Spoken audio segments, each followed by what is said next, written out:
Line man movie చూసానండి.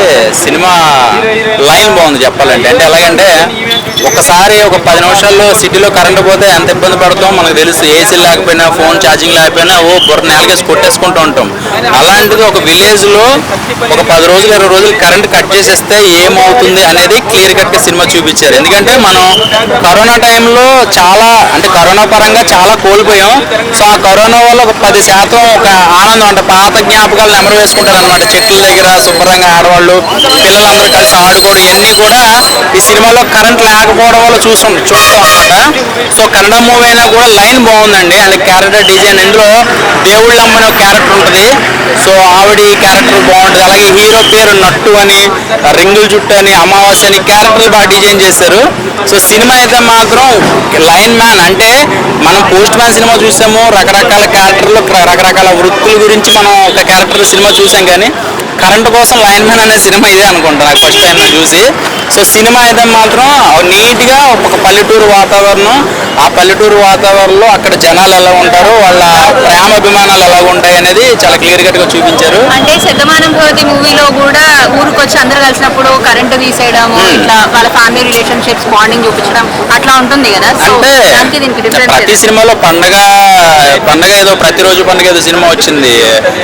కొంతమంది సినిమాలు వచ్చినాయి కానీ అది లైన్ చిన్నది ఉంటుంది అనమాట. శతమానం భవతిలో కూడా ఒకసారి యుఎస్ఏ నుంచి వస్తారు కదా, వీళ్ళు ఏమి ప్రేమాభిమానులు కనీసం మాట్లాడట్లేదు కదా అని చెప్పి ఆ కేబుల్ కనెక్షన్ అది తీసేస్తారు. ఇది అలా కాదు, అసలు ఫుల్ లెంత్ టైటిలే లైన్ మ్యాన్. సినిమా మొత్తం కూడా కరెంట్ మీద నడుస్తుంది అనమాట. అంటే ఇందులో సీరియల్ చూసే వాళ్ళు ఎంత పిచ్చోళ్ళు ఉంటారు. ఆ సీరియల్ చూసి వాళ్ళకి ఒక్కసారి కరెంట్ తీసేస్తే వాళ్ళ పరిస్థితి ఏంటి, నిజంగా మెంటల్ హాస్పిటల్కి వెళ్ళిపోతారు అనమాట. అంత పిచ్చోళ్ళు ఉంటారు నిజంగా. సో ఒక్కసారి పల్లెటూరులో అలా ఒక 10 రోజులు తీసేస్తే ఎలా ఉంటుందో చూడాలి. సో బాగుందండి సినిమా. చాలా నీట్ గా ఒక పల్లెటూరు వాతావరణం ఎలా ఉంటుంది అనేది క్లియర్ కట్ గా చూపించారు అంతే. ఏం మెసేజ్ అంటే కరెంటు లేకపోతే ఎలా ఉంటుందంటే ఆ ప్రేమాభిమానాలు ఎలా ఉంటాయి అంటే కరెంట్ లేకపోతే చచ్చినట్టు బయటికి రావాల్సిందే, చల్లగాలి కోసమన్నా చెట్టు దగ్గర రావాల్సిందే. సో వాళ్ళందరూ వచ్చినప్పుడు వాళ్ళు ఎలా మాట్లాడుకుంటారు, వాళ్ళ పాత జ్ఞాపకాలు ఏంటి, వాళ్ళు చిన్నప్పుడు పిల్లలు ఆడుకోవడం కానీ ఇవన్నీ కూడా ఆ కరెంట్ లేకపోవడం వల్ల జరిగింది. అదే కరెంట్ ఉంటే కనుక సెల్ ఫోన్ లో గేమ్లు ఆడుకోవడము, ఈ ఇంట్లో కూర్చొని టీవీ చూడటం ఇవన్నీ కామన్ గా జరుగుతున్నాయి కదా. సో అదొకటే బాగా లైన్ బాగుంది, చూపించే విధానం కూడా బాగుంది.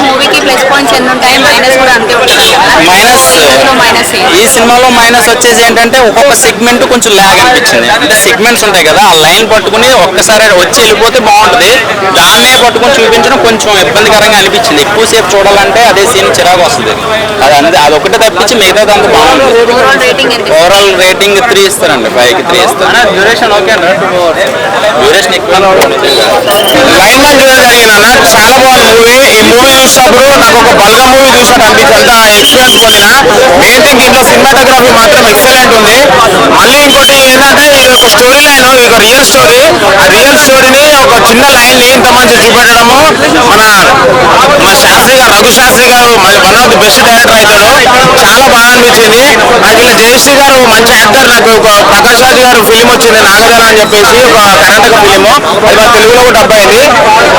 అలా జయశ్రీ గారు పద్మశ్రీ అవార్డు విన్నర్. చాలా బాగా అనిపించింది. తన ఇలా పెద్దమ్మ క్యారెక్టర్ చేసింది, పెద్దావిడ క్యారెక్టర్. ఆమె కూడా చాలా బాగా చేసింది. ఓవరాల్ గా మూవీ మాత్రము కంపల్సరీ థియేటర్ లో ఫ్యామిలీ వచ్చి చూడాల్సిన సినిమా. ప్రతి ఒక్కరు ఇప్పుడు మొబైల్ ఫోన్లు కరెంటు లేకుండా కూడా బతుకులేరు. అది లేకుండా బతకాలి అని చెప్పేసి ఒక చిన్న మంచి కాన్సెప్ట్ తోటి వచ్చిన డైరెక్టర్. మూవీ మాత్రం చాలా బాగుంది. కంపల్సరీ థియేటర్కి వెళ్ళి లైన్ మ్యాన్ చూడండి, ఫ్యామిలీతో వెళ్ళి చూడండి. చాలా మంచి ఎక్స్పీరియన్స్ పొందుతారు. ఒక మన ఊర్లో ఉన్నట్టు అనిపిస్తుంది. మన 90s కిడ్స్ కి అర్థమవుతుంది మూవీ. చాలా మంచిగా అనిపించింది. కంపల్సరీ థియేటర్ వాచ్ చేయడం గుర్తు. లైన్ మ్యాన్ చూసిన చాలా బాగుంది. లైన్ మ్యాన్ అంటే ఊర్లలో పల్లెటూళ్ళలో కరెంటుకు ఇస్తూ ఉంటాడు కదా, ఇస్తూ ఉంటాడు. అతని గురించి అనమాట. అతని గురించి అని కాదు, మంచి వాతావరణంలో ఒక పల్లెటూరు వాతావరణం చూపించాడు. కరెంటు ఉండటం వల్ల ఛార్జింగ్ పెట్టేసుకొని టీవీలు చూస్తూ ఫోన్ చూస్తూ ఎక్కడికక్కడికి ఒకప్పుడు ఒక 30-40 బ్యాగ్ మన నాన్నలు తాతలు ముత్తాతల వాతావరణం అందరం దూరం అయిపోయింది అనమాట. ఎందుకంటే అప్పట్లో కరెంట్ లేకపోవడం కిరోసిన్ దీపాలతో ఉంటూ కరెంటు దగ్గర ఉండేసి సాయంత్రం సెంటర్లలో 3 బార్లు కదా 4 బార్లు ముచ్చట్లు పెట్టుకుంటూ ఆ ప్రేమలో వాళ్ళు సపరేట్గా ఉండేది. ఈ కరెంట్ వచ్చేసరికి ఫోన్లలో టీవీలలో ఎక్కడికక్కడ ఎవరి పని వాళ్ళది అనమాట. అట్లా అయిపోయిన వాతావరణంలో ఒక పిచ్చుకల గూడు ఒక పవర్ స్టేషన్ లో గుడ్లు పెడితే ఆ పవర్ ఆన్ చేస్తే ఆ హీట్ గా గుడ్లు పగిలిపోతాయి, పిట్టలు చనిపోతాయని చెప్పేసి ఉద్దేశంతో ఒక 50 to 60 days కరెంటు లేకుండా ఊరు వాతావరణం మొత్తం అంధకారంలో పడేసిన సందర్భంలో ఊరంతా ఒక తాటి మీదకి ఎలా తీసుకురావాలనే ఉద్దేశంతో ఒక అవ్వ బర్త్డే జరుగుతుంటే ఆ బర్త్డేకు మన కరెంటు అంటే అవ్వ బర్త్డేకు కరెంటు ఇవ్వదని కాదు, ఆ సందర్భంలో కరెంట్ లేకపోతే అవ్వ కోసం స్పెషల్ ఏం చేయలేమనే ఒక థాట్తో ఒక లైన్ మీదకి వచ్చిన ఆలోచన అనమాట. కరెంటు లేకుండా చేసేద్దాము, ఎందుకంటే ఆ పిల్లలు బయటికి రావాలి కాబట్టి గుడ్లలో నుంచి అని చెప్పేసి మొత్తం మళ్ళీ వీధి దీపాలు కిరోసిన్తో దీపాలు పెట్టేసుకునేసరికి టీవీలో ఛానల్లో ఏం లేవు, ఫోన్లో మళ్ళీ అందరూ వచ్చేసి సెంటర్లో కూర్చొని ముచ్చట పెట్టేసుకుంటే మంచి పల్లెటూరు వాతావరణం తీసుకొచ్చారు అనమాట. చాలా అంటే చాలా అద్భుతంగా అనిపించేది. అది రియల్ స్టోరీ అంటే కేరళలో జరిగిన రియల్ స్టోరీ అంట.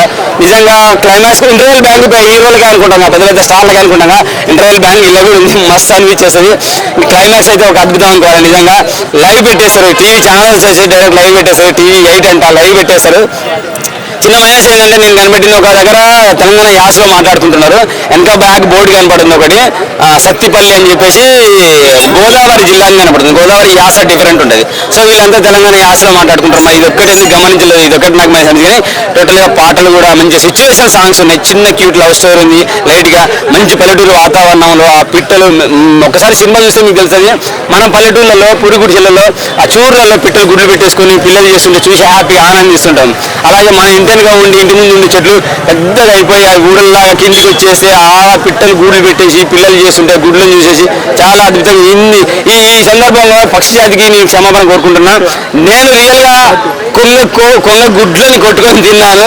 ఈ రోజు కొంగలకు క్షమాపణ చెప్తున్నా, పక్షి జాతికి క్షమాపణ కోరుకుంటున్నాను. నేను నన్ను క్షమించండి, కొంగ గుడ్లు కొట్టుకొని తిన్నాను, కోడిగుడ్లు తిన్నాను, కొంగ గుడ్లు కూడా తిన్నాను. నిజంగా ఐఎమ్ సారీ, వెరీ సారీ. ఈ రోజు ఈ సినిమా చూసిన తర్వాత లైన్ మెన్ సినిమా ఎంత అద్భుతంగా అంటే మన నార్మల్ సినిమాలు చూస్తేనే కాదు, ఈ పిల్లలకు పక్షులకు సంబంధించిన సినిమాలు చూస్తే కూడా మన హృదయం టచ్ అవుతుంది, కంట నీరు కారుతుందని చెప్పేసి నేను గమనించాను. నాకు వచ్చింది కాబట్టి చెప్తున్నా. మంచి మూవీ విత్ ఫ్యామిలీతో సహా చూడొచ్చు, పిల్లలతో సహా చూడొచ్చు. చాలా బాగుందండి. లైన్ మీద అయితే సూపర్గా ఉంది. కరెంటు కష్టాలే కాదు, వాడి ద్వారా ఊరికి ఎలా వెలిగిస్తాడో కరెంటు ఉన్నప్పుడు, కరెంటు లేనప్పుడు కూడా ఊరిని ఎలా వెలిగించాలనే ఉద్దేశంతో వచ్చింది. పక్షుల గురించి చెప్పారు, సూపర్గా ఉంది. లైవ్ షార్లు అయితే సూపర్ గా మస్తు అనిపించింది. ఊరికో పెద్దగా ఉంటుంది. అవ్వ గురించి తెలియాలంటే మంత్రసాని అంటారు, పురుడు పోస అంటది. అవ్వ గురించి తెలియాలంటే సినిమా చూడండి. మీ ఊర్లో ఉండే ప్రతి మంత్రసాని గుర్తొస్తుంది, పురుడు పోసి అవ్వ గుర్తొస్తుంది. మీ బతికేంటో, మీరు ఎలా బతికారో, మీరు ఎలా పుట్టారో, మీ జన్మ ఎలా అవుతారో అనేది రియల్గా తెలుస్తుంది. అద్భుతమైనది, హార్ట్ టచింగ్, సూపర్గా ఉంది. Thank you very much. Line men cinema చూడాలని కోరుకున్నా. Thank you. అన్న, లైన్ మెన్ సినిమా చూస్తుంటే మాత్రం ఏముందా సినిమా మళ్ళీ ఒక బల్గం గుర్తొచ్చిందనా, నిజంగా నేను ఏడ్చేసాను. ఎందుకంటే ఆ సినిమా చూస్తే నాకు ఎందుకు ఏడుపు వచ్చిందంటే, ఒక బాధ ఎందుకు వచ్చిందంటే, ఆ సినిమా చూస్తుంటే ఒక ప్రేమలు, అప్పట్లో ఉన్న ప్రేమ అనుబంధాలు ఇప్పట్లో లేవన్నా. ఎందుకంటే ఈ ఫోన్లు టీవీలు వచ్చినప్పటి నుంచి ఒక ప్రేమ అనేది, ఒక రిలేషన్షిప్ అనేది లేకుండా అయిపోయిందన్న. అప్పుడు లైఫ్ నిజంగా చెప్తున్నా, అప్పుడు మన అమ్మమ్మలు తిరగాలన్నా, ఒక తాతలు తిరగాలన్నా, ఒక బస్సులో ఇప్పుడు అట్లా కదన్నా, ఒక ఫ్లైట్లో పోవడం కానీ, ఎలా పోవడం అనేది ఒక డిఫరెంట్ అయిపోయిందన్న. అప్పుడున్న అనుబంధం కంటే ఇప్పుడున్న అనుబంధంకి చాలా చేంజ్ ఉంది. చెప్తున్నా హ్యాట్సప్ చెప్పాలి డైరెక్టర్ గారికి. నిజంగా చెప్తున్నా సినిమా మాత్రం చాలా సూపర్ ఉంది. నీకు ఎక్కడ బోరం లేదు. ఒక మనం బల్గం ఎంత ఎంజాయ్ చేస్తామో లైట్ మెన్ కూడా మనం అంత ఎంజాయ్ చేస్తాం. ఒక పల్లెటూరు, ఒక విలేజ్, ఒక పచ్చ పల్లెటూరు, ఒక మొత్తం ఏం లేని ఊర్లో ఎలా ఉంటుందో ఒక మెసేజ్ దగ్గర తీసిన సినిమా ఇది. ఒక డిఫరెంట్ సినిమా, ఒక డిఫరెంట్ స్టోరీ, కథ కానీ, ఒక స్క్రీన్ ప్లే కానీ, డైరెక్షన్ కానీ ప్రతిదీ మనం ఎంజాయ్ చేస్తాం. ఇప్పుడున్న సినిమాల కంటే ఒక అప్పటికి ఇప్పటికి ఏం తేడా అంటే, అప్పుడు ఒక టీవీలు లేకుండే, ఒక ఫోన్లు లేకుండే, ఒక ఏం లేకుండే. ఇప్పుడున్న జనరేషన్ తగ్గట్టు, ఈ జనరేషన్ తగ్గట్టు అప్పటికున్న ఇప్పుడున్న జనరేషన్ వాళ్ళకి సినిమా చూపిస్తే ఒక పబ్లిక్ చాలా తెలుస్తుంది. అప్పుడున్న మన ఇంట్లో టీవీ లేకపోతే ఒక ఫోన్లో ఎంత బాధపడ్డాం అన్నట్టు ఒక ఫీలింగ్స్ కలుగుతుంది. ఇప్పుడు చూస్తే ఇప్పుడున్న ఈ పిల్లలకి, చిన్న చిన్న పిల్లలకి కానీ పెద్దలకి ఈ సినిమా చూపిస్తే మన అప్పట్లో ఎంత కష్టపడ్డారు మన తాతలు కానీ, నాన్నలు కానీ. ఏం లేనప్పుడు మనం ఎలా ఉన్నాం, ఇలా మనం ఒక మొబైల్ ఫోన్ పెట్టినాం, ఒక టచ్ ఫోన్ పెట్టినాం, ఒక 30,000-40,000 ఫోన్. అప్పుడు మనకు 30,000 అంటే మనకు ఒక ఇల్లుతో సమానం. ఒక 30,000 అంటే మనకు ఇల్లుతో సమానం అప్పట్లో. ఇప్పుడు 30,000 అంటే ఒక ఫోను. అంటే విలువ ఏంటంటే అప్పటికిప్పటికి ఒక ప్రేమలు అనేది తగ్గిపోయినాయి, ఆ ప్రేమలు లేకుండా అయిపోయినాయి. ఈ సినిమా చూసిన మాత్రం చాలా హార్ట్ టచింగ్ ఉంటుంది. లైట్ మ్యాన్ ప్రేమ అనేది అలా ఉంటుంది. ఒక మనకు ఒక ఫోన్ ఇప్పుడు కొన్నాం కాబట్టి మనకు దాని విలువ తెలుసు. అప్పుడు మనం ఫోన్ కొనలేం కాబట్టి మనం విలువ తెలియదు. ఇది సినిమా మెసేజ్. సినిమా చూస్తే మాత్రం మనకు ఒక ఏడుపు వస్తుంది. ఈ సినిమా మనం ఎంకరేజ్ చేయాలి. Cinema block buster movie, super ఉందండి, సూపర్.